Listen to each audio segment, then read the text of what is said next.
learning to trust myself and trust that I don't need anyone else's opinion about my ideas, my life, my choices. And it took me a really long time to get here. I don't know. I'm a multiple, so I'm a twin. So I've grown up with my life being shared with someone the entire time, and someone to compare myself to before social media.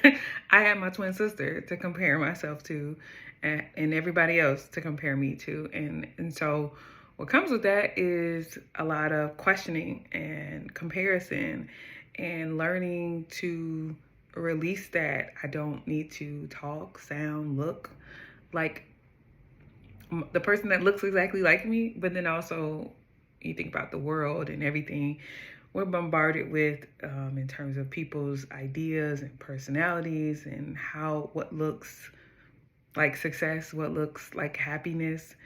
It is very overwhelming sometimes to figure out what you think, what makes sense for you.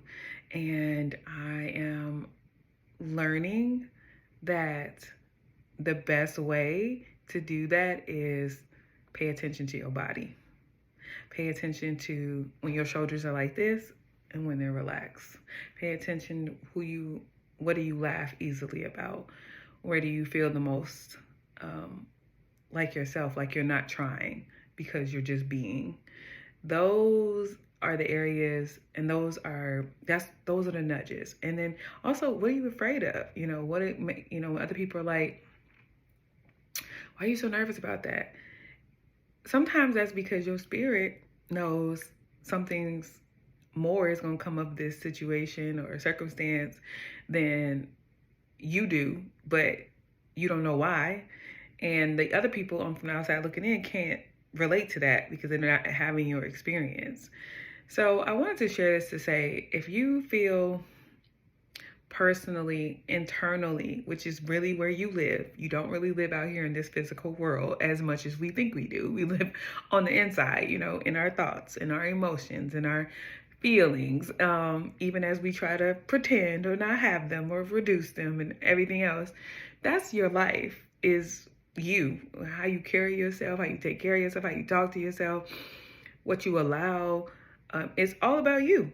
And not to be vain, but it is really all about you and your experience. And the sooner that you realize you are no one's sidekick, you are no one's plus one, you are the one, you are it for you in your life, then you will start to see the patterns and recognize what's coming your way. I just recently reread, and this brings me up to this book, The Alchemist, which I loved the first time, but I'm rereading this book because it is such a good reminder to look for your signs, not the signs the world is telling you, but your signs of what is a good direction, where you should be going, what's the lesson,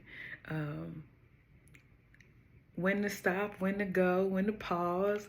It's such a good reminder, and it's not that long. If you have not read this book, read this book, to help you see the signs, and they kind of refer to them in the book, omens, how life is working with you and not against you. And when life is hard, y'all, and I've had my hard seasons, it is really hard to remember that it's not, I mean, we joked about it, especially living in Chicago winter, that life got hands and, stand up, fight back. But I think that does us a disservice when we look at life that way. We need to look at life as it is participating, it is applauding you, it is supporting you, it is helping you get to wherever it is you're trying to go. And sometimes the problem is you kicking and screaming. And if anybody's seen that meme with the little boy in the water, and it's like a rope and he holding on and he kicking and screaming and he's he thinking he's drowning, even though he holding on to the rope and everybody around him. And then all of a sudden, I don't know if it's his mom or his sister, whoever, puts his feet down and he stand up and he like, oh, my bad. So That's what we be doing when life does something we don't want or something we weren't expecting. I recently had this situation happen with me.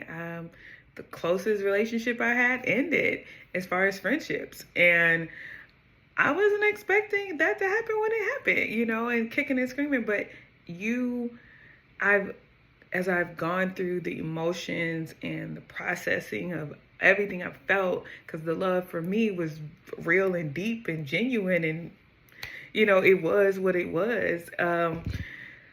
I've had to be like, life is working for me, it's not working against me. And even through everything I've been through in my life, you only see that when you look back. You never see it when you're in the moment. And so that's what's called trust and faith.